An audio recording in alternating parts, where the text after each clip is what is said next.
Selamat pagi anak-anakku yang ada di rumah. Salam sehat dan salam sejahtera untuk kita semua.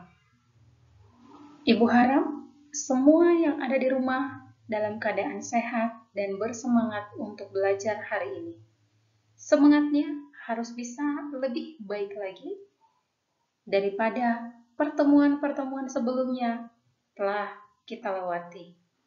Anak-anakku yang ada di rumah, hari ini topik pembelajaran kita pada materi bab yang kedua tentang norma dan keadilan.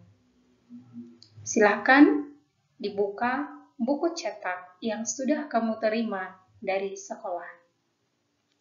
Baik, pada norma dan keadilan kita akan memahami tujuan pembelajaran yang akan dicapai. Setelah mempelajari materi ini, kamu akan mampu untuk menjelaskan pengertian norma, mendeskripsikan jenis-jenis norma. Baik, pertama kita akan mengerti dan memahami dulu apa itu pengertian norma. Norma adalah aturan yang berlaku dalam masyarakat sebagai pedoman dalam bertingkah laku, berisi perintah dan larangan. Ibu ulangi. Norma adalah aturan yang berlaku dalam masyarakat sebagai pedoman dalam bertingkah laku, berisi perintah dan larangan. Ada perintah, maka harus kita laksanakan. Jika dilaksanakan, maka hasilnya adalah kebaikan. Ada larangan. Jika kita langgar larangan itu, maka hasilnya akan berdampak yang tidak baik. Dan perintah juga larangan ini bersifat mengikat. Jadi setiap masyarakat, setiap orang di dalam masyarakat tidak boleh bertingkah, tidak boleh berperilaku sesuai dengan keinginannya sendiri. Kedua, jenis-jenis norma. Yang pertama, ada norma agama. Nah, norma agama itu apa? Siapa yang tahu? Oke, good. Norma agama itu adalah aturan yang berasal dari aturan-aturan Tuhan atau wahyu Tuhan yang terdapat dalam kitab suci, baik dalam Alkitab, dalam Al-Quran, Tripitaka, dan lain sebagainya. Contoh, melaksanakan ibadah. Jika kita mengikuti perintah Tuhan melaksanakan ibadah, maka yang akan kita terima adalah pahala, berkat, dan surga menanti di ajal hidup. Jika kita melanggar aturan melaksanakan ibadah, maka sanksinya dari Tuhan akan kita terima berupa neraka dan lain sebagainya sesuai dengan aturan kitab suci. Kedua adalah norma kesusilaan. Norma kesusilaan adalah aturan yang berasal dari hati nurani manusia atau suara batin.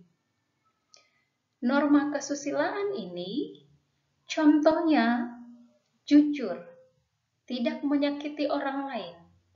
Jika siswa-siswa menyontek pada saat ujian, berarti dia bersikap tidak jujur. Loh, nanti sanksinya akan dia terima. Ketika mencontek itu pasti perasaannya sudah tidak tentram, gelisah, merasa bersalah. Itu sanksinya. Yang kedua adalah norma kesopanan. Norma kesopanan ini berasal dari kebiasaan-kebiasaan masyarakat. Kebiasaan masyarakat yang satu daerah dengan daerah lain boleh berbeda, tergantung dari kebiasaan di masyarakat tersebut. Contoh, menghormati orang yang lebih tua, berpakaian sopan. Bagi satu daerah, berpakaian sopan belum tentu di daerah lain itu sopan. Jadi, tergantung pada kebiasaan masyarakat. Jika dilanggar, maka sanksinya ditegur masyarakat, dicela masyarakat, bahkan ada yang dikucilkan oleh masyarakat. 4. Jenis norma hukum. Ada norma hukum yang dibuat atau berasal dari lembaga resmi negara yang lebih bersifat mengikat dan memaksa. Nah, norma hukum ini dia lebih ketat dari ketiga norma tadi, karena sanksinya langsung jelas nyata. Contoh, taat bayar pajak, larangan korupsi. Jika kita melanggar norma hukum, maka sanksinya ada yang denda, penjara seumur hidup, atau ada yang hukuman mati. Baik, semua sudah paham anak-anakku? Maka kita ulangi lagi, jenis norma itu ada 4. Norma agama, norma kesusilaan, norma kesopanan, dan norma hukum. Baik anak-anakku, semua sudah paham ya? Lalu, yang menjadi tugas kita, karena sudah paham tadi membedakan norma, sekarang Ibu akan memberikan gambar. Perhatikanlah gambar ini dengan baik. Norma apakah yang dipatuhi dan dilanggar dalam gambar tersebut? Contoh nomor 1.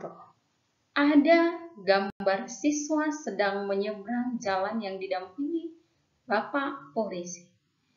Ada norma apa yang terjadi pada gambar ini, Nak? Silahkan dituliskan. Kemudian yang kedua, siswa yang memberi salam kepada guru merupakan penerapan dari norma apa? Yang ketiga, ada sejumlah umat yang sedang beribadah.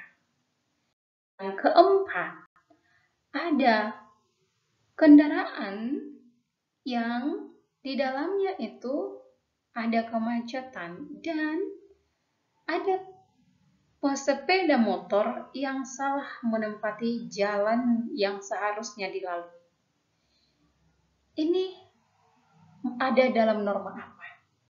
Kelima adalah tawuran antar pelajar. Tawuran antar pelajar ini melanggar norma apa? Atau apa yang ada di dalamnya? Silahkan anak-anakku yang ada di rumah dituliskan di bukunya, materi, dan juga tugas ini. Lalu selesai dikerjakan, kirimkan kepada Ibu. Ibu harap semua lebih bersemangat lagi untuk belajar dan Ibu bangga pada kalian yang sudah melewati satu bab pelajaran kita kemarin tentang perumusan dan penetapan Pancasila. Anak-anakku, sekian dan berterima kasih untuk pertemuan kita hari ini. Sampai bertemu kembali.